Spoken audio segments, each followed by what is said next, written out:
On va parler vague, ce qui est quand même un styling qui est hyper intéressant à mettre dans la danse, qui est assez peu perturbant pour le guidage. On peut la faire notamment en position d'ancrage ou alors à d'autres moments avec le partenaire, mais c'est un petit peu plus difficile parce qu'il faut veiller à ne pas gêner le guidage du cavalier.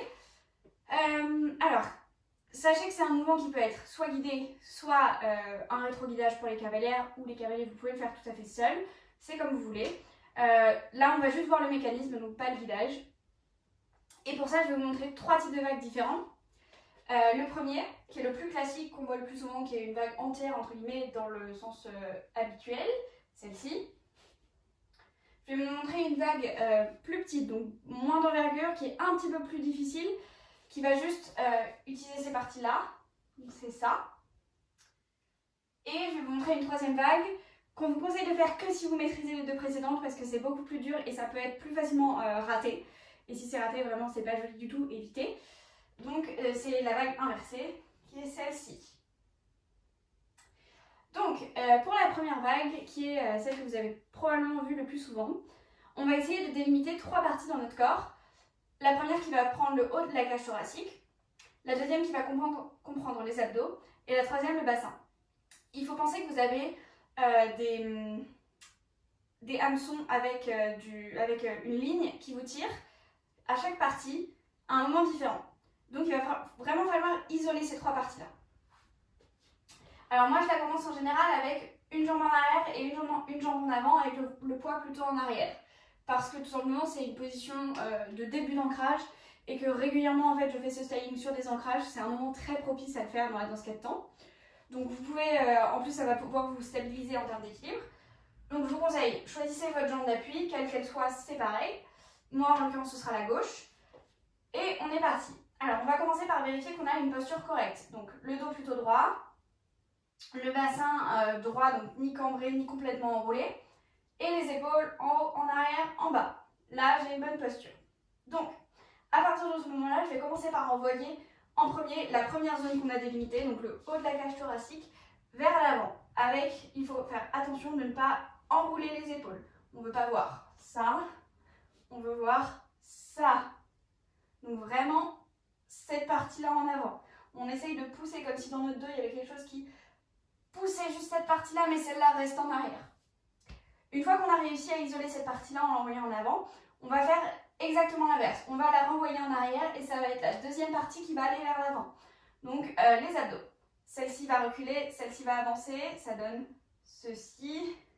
Hop. Là, c'est une position assez inconfortable.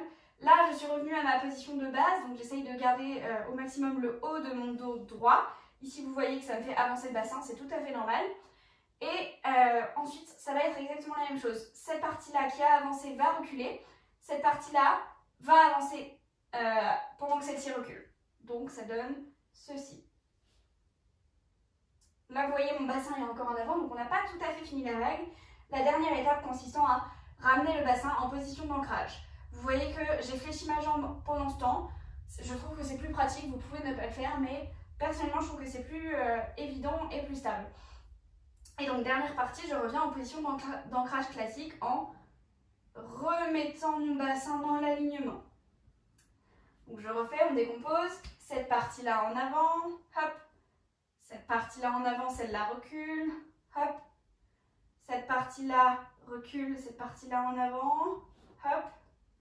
Et on vient replacer le bassin. N'hésitez pas à le travailler plusieurs fois. Vous pouvez vous mettre de profil à un miroir. Ce sera toujours mieux de vérifier ce que ça donne avec un miroir. Regardez que vous avez bien votre dos droit et que... Alors pendant la vague, c'est normal que vous ayez un cambré, c'est tout à fait normal. Mais veillez à ce qu'au début et à la fin de la vague, vous soyez revenu dans une position avec votre dos droit et vos épaules en arrière. On va voir un deuxième type de vague qui va être assez semblable au précédent, seulement il va être de plus petite envergure, mais ne vous y trompez pas, en fait il est un peu plus difficile, il va engager un peu plus les abdos. Alors justement, en fait, il ne va engager que les abdos. La cage thoracique va rester sur place. Ça va être vraiment l'action des abdos et du bassin. Donc, même principe que la vague précédente, simplement la première partie qu'on avait isolée ne va pas bouger.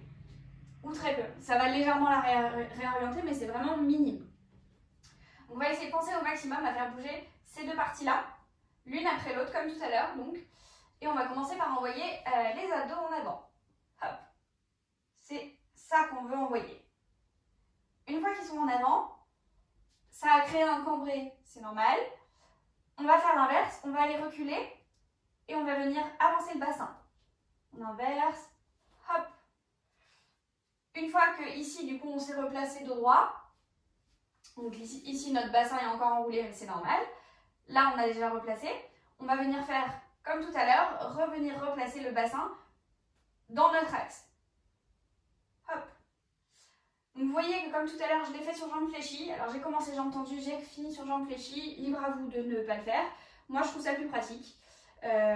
Et c'est un type de vague que vous pouvez faire à plusieurs moments dans la danse, contrairement à l'autre qui est quand même très voyante. Si vous le faites plusieurs fois, on va quand même se dire que vous faites des choses très répétitives.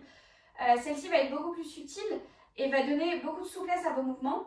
Donc vous pouvez la faire pas à tous les ancrages, mais à beaucoup d'ancrages, parce qu'en fait, dès qu'on arrive en ancrage, on fait juste ça, au lieu d'arriver en monobloc, ça va juste donner plus de souplesse à nos mouvements, tout simplement.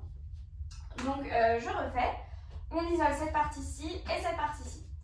On est tiré par là, juste au niveau des abdos, puis juste le bassin et ça recule, et on vient se replacer. Si je le fais à vitesse réelle, ça donne ceci. Dernier type de vague que je vous conseille de ne faire que si vous maîtrisez les deux précédentes. Parce que tout simplement, si elle est ratée, c'est vraiment, vraiment très moche. Et on le voit souvent malheureusement. Donc ça va être une vague inversée. C'est-à-dire qu'on va commencer en fait par le bassin au lieu de commencer par le haut. Donc on va commencer par envoyer le bassin en avant. Vous voyez que là, je viens surtout creuser ici. J'envoie le bassin en avant, mais je creuse ici pour pas que ça enroule complètement. J'essaye de ne pas reculer, juste de creuser. Donc ça va vraiment engager les abdos et c'est le but. Une fois que c'est fait, c'est aux abdos d'aller en avant et de remonter comme s'ils étaient remontés par-dessus le bassin. Vous voyez que là, mon bassin ne recule pas, donc c'est pas tout à fait la même chose. Mais voilà, on essaye de replacer par-dessus.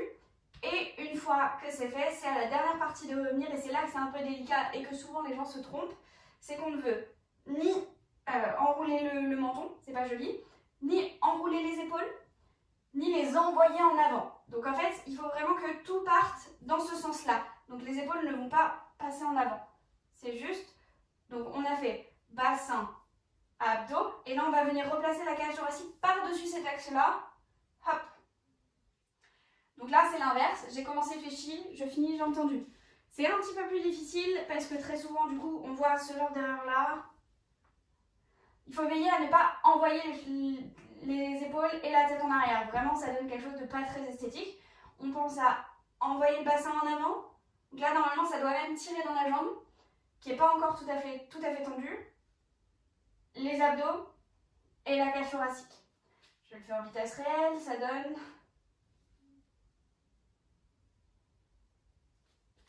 Et voilà, vous avez vu les trois vagues les plus courantes dans la danse. Sachant que la première et la dernière peuvent tout à fait aller ensemble si vous avez le temps. Donc vous pouvez tout à fait faire quelque chose comme ceci. Ça peut marcher. Mais veillez à vraiment les maîtriser, sinon, notamment dans le cadre de concours, si vous voulez en faire, vous risquez d'être pénalisé parce que ça peut être considéré comme une faute technique si c'est mal réalisé. Donc entraînez-vous. C'est normal si ça ne vient pas tout de suite. C'est assez difficile de faire des isolations. Donc n'hésitez pas à vous entraîner, à...